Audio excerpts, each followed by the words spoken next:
when I look back at my life and all the things that I've done, I think everything really kind of got me ready to be at the helm of this, blow dry brand, which was like my passion my whole life. We started the Feel Good company, and really Brittany's brainchild is to help other women and to be a network and a community and a place for women to go and to give as much advice and help as we can. I said the exact same thing when I started Dry Bar. We're not changing the world, but it turns out we are. I started this because I really wanted to do something that I loved, which I think is important to be said for anybody who's listening to this. It's like, if you're an entrepreneur, like, go from that versus like, how do I get really rich, and go for something that you love. I mean, there's so many different reasons I think that I ended up where I did.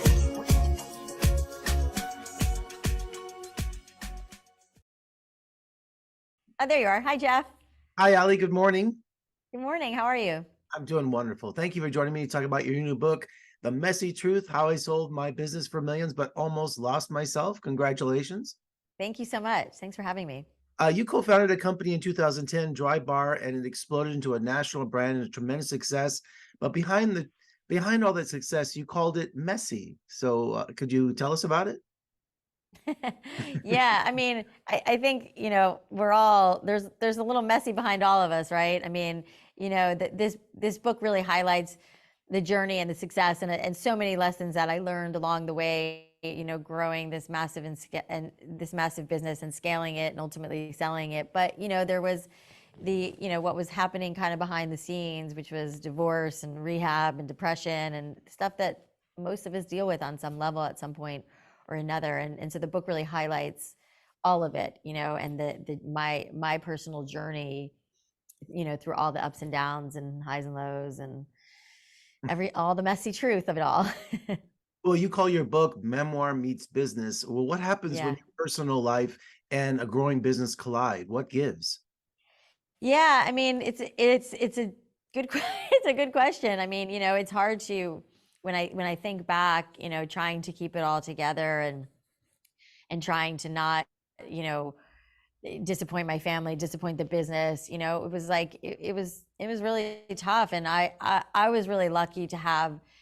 By the time things started to really unravel for me personally, we had built such a strong core team at Dry Bar. We had brought in a professional CEO. We had a massive team built out that was able to kind of like steer the ship while I was kind of dealing with some personal stuff with myself, my divorce, my son, and all the things that were kind of falling apart. And so I feel really lucky that, that I was able to do that, which is a lesson in and of itself of like surrounding yourself with really great people and the importance of having a really strong team where, if one person goes down, the whole thing doesn't implode, So I was lucky that this all happened when it happened because I had such a great team in place to kind of make sure that things kept running.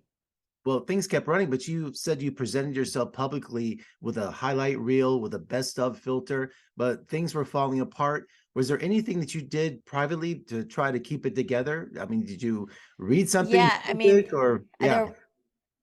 there was nothing. I mean, there was nothing I didn't do. I mean, I'm such a seeker by nature, and I and probably wanted to, like, for lack of a better word, fix everything that was happening and, get my son help, figure out how to get myself out of, my downward spiral. And so it was a lot of books, a lot of therapy. I went to an amazing place called Onsite in right outside Nashville, Tennessee, which is like an intensive therapeutic center where you kind of can go through whatever's happening in your life. And, I mean, you name it, I tried it, and I think it was not one thing that, helped me get through the tough times, but I think it was several, and several tools that I built along the way, and so many amazing books and, so many amazing friends, and just, it's like, as Brene Brown says, the only way through is through. And I had to just keep going and keep reading and keep, seeking, and to get to the other side, which I'm happy to say I am at. And as you would say, you embrace the mess, right? I embrace the mess. And, and I think that's part of the key is like embracing your mess and accepting where you're at, accepting what is, and doing the work from there. And what is your one piece of advice going through this journey that you would give people? Man, I think I think that the self-awareness piece, being honest with what's happening for you so that you can deal with it. There's a quote in, I don't know if it's therapy or where I heard it, but if you can name it, you can tame it.